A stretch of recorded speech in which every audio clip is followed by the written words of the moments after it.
This is Nick Courage. I'm the author of Stormblown and Snowstruck, and today I'm going to be making a king cake. There is an official king cake season. It runs from January 6th through Mardi Gras Day, and I am baking this out of season, so I'm not going to be using the traditional purple, green, and gold. It's a very symbolic cake, but my rule is that it's okay to make out of season if you stick to neon food dyes.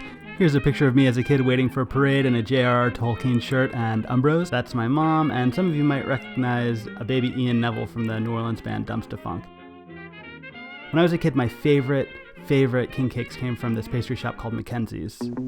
Mackenzie's king cakes are a famous New Orleans tradition, and Mackenzie's continues that tradition by combining the finest ingredients and oven baking all of their king cakes in modern revolving ovens, never ever deep frying them. King cakes have really evolved over the past 20 years, but today I'm just making a very traditional Mackenzie's style king cake using a recipe that I found on Betty Crocker. There are a lot of other recipes out there, but I've made this one about 6 or 7 times, and I really like the way it comes out, so I'm linking to this recipe in the description below. So I've put my yeast and my flour to one side, and now what I'm doing is I'm making a milk mixture. I'm adding sugar and just a little bit of salt, and I'm going to heat that up just enough so that the sugar and the salt melts into the milk. The idea is to add that warm mixture back into the flour, and when you mix that together, the warm milk is supposed to help the yeast work and just ultimately make the king cake a little bit fluffier. With the sugar dissolved, I can add my milk to the flour and the yeast, and you don't actually need a mixer to make this recipe, but it definitely helps. Once that initial bowl of dough is mixed, I'm going to add a few more ingredients. 2 eggs.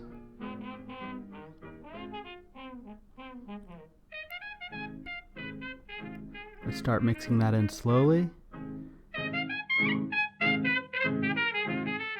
Once those eggs are incorporated, I'm going to chop up some softened butter, and I'm going to add that to the mix alongside about another cup of flour.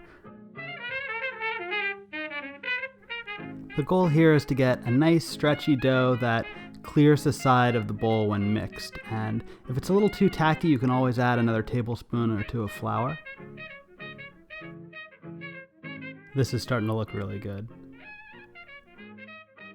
Once you've incorporated all of that flour into the dough and it's not too sticky, take it out of the mixer and just feel it. Knead it a few times, make sure that it feels good, feels like something you can roll. And then what you're going to do is you're going to grease another bowl and cover it with a damp paper towel. The recipe says to use saran wrap, but you don't need to use plastic. A damp tea towel is going to work just as well, and that's going to sit for about an hour. While the dough rests, you can make the cinnamon filling, which is basically just brown sugar, cinnamon, and a little bit of melted butter. Here I am adding some cinnamon. That's what makes king cake so delicious. And then just a little bit of butter. And I'm going to mix all that together with a fork. After you're done, this can just sit off to the side while you finish the rest of the king cake. Traditionally, king cakes are powdered with gold, purple, and green sugar, and that's supposed to signify power, justice, and faith, but I'm not baking this king cake during the Mardi Gras season, and I want good king cake karma, so I'm just using fun neon food dye, and we can call this just a colorful brioche. All you do is you add some sugar to a bag. You don't even really have to measure it out. I usually just use a 1/4 cup. Put a few drops of food dye in, and then crunch the food dye around until it mixes with the sugar.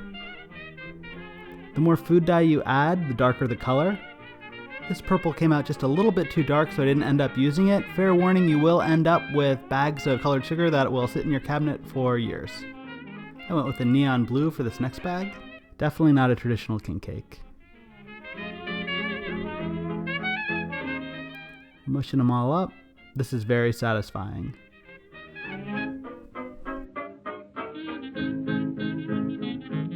So that hour went by pretty fast, and now it's time to check out and roll out our dough. It's looking pretty good. Nice and chilled. I'm going to roll it to about 10 inches by 20 inches. That's where these Silpats come in handy with the measuring units on the top and the side. Once I've rolled it out to about 10 by 20, I can add my filling to one side of it. You only want to add it to one side because you are going to fold it in half. Once you fold it in half, you're going to seal it up like a dumpling, but this is going to leak in the oven. That's just part of the process, so don't worry too much about making those seals perfect. Here I am with a pizza cutter, which makes this next part look really easy. All I'm going to do is cut this dough into thirds. This is much, much harder with a kitchen knife. And then I'm going to stretch these pieces out a little bit so they're basically equal in length. And then I'm going to braid them. You don't have to be great at braiding to make this work. You are ultimately going to eat this, but it's going to be a lot harder if you don't know how to braid. You can see I'm just making a very rough braid here, going back to the beginning where it wasn't quite tight enough, tightening it up a little bit. When I'm done, I'm going to squeeze the ends together. It doesn't have to be perfect. Stretch it just a little bit and then form it into a rough circle. Once I'm done shaping, I cover it with a wet tea towel for about an hour to let the dough rise, and then it's ready to bake. I'm going to pop this in the oven at 350 for about 30 minutes, keeping an eye on it. You don't want to overbake, but I let these get pretty brown because they're really thick, and the last thing you want is a gooey center on one of these. You can see where some of that cinnamon filling oozed out in the oven.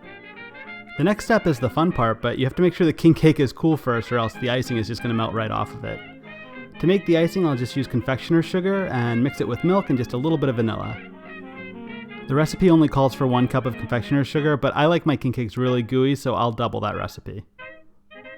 Here's the vanilla. Here's the milk. And then, as always, I'll just mix it with a fork. That's starting to look really good. It's just a little bit brown because of the vanilla that I added, but it's perfect. It's time to just goop it on. That icing is going to drip down into the folds of the king cake, so when you take a bite, you're going to taste it all the way through.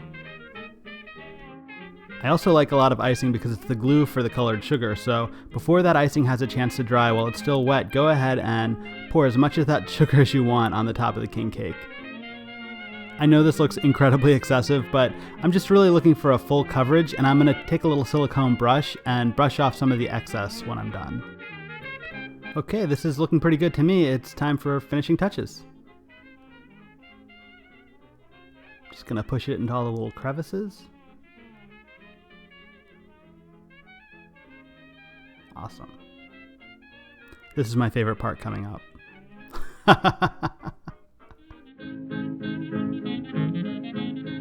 So these are great right out of the oven, but also they're really good for breakfast. Just pop it into the microwave for about 20 seconds. It's not purple, green, and gold, but this is just a very classic New Orleans king cake, and it is super delicious and pretty easy to make as well. They don't last long though. I have Cooking with Courage shirts and other stuff over at my website at nickcourage.com. You can also learn more about me and my book, Stormblown and Snowstruck and the Loudness, and check out more of my bakes. Just look for the Dough Quest tab under Fun.